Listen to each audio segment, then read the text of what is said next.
歡迎收睇一節暴雨消息。天文台喺下午2點20分發出黃色暴雨警告信號，暴雨警告信號現時為黃色，表示香港廣泛地區已錄得或預料會有每小時雨量超過30毫米嘅大雨，且雨勢可能持續。你可留意有關暴雨消息嘅報告。一道冷鋒正橫過廣東沿岸，與其相關嘅大驟雨及強烈狂風雷暴正影響該區。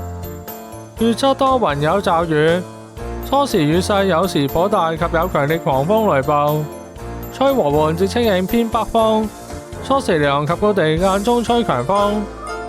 展望明日及星期二仍有幾陣驟雨，天氣稍涼，早上最低氣溫約21度，隨後2-3日氣溫逐步回升，天色較為明朗。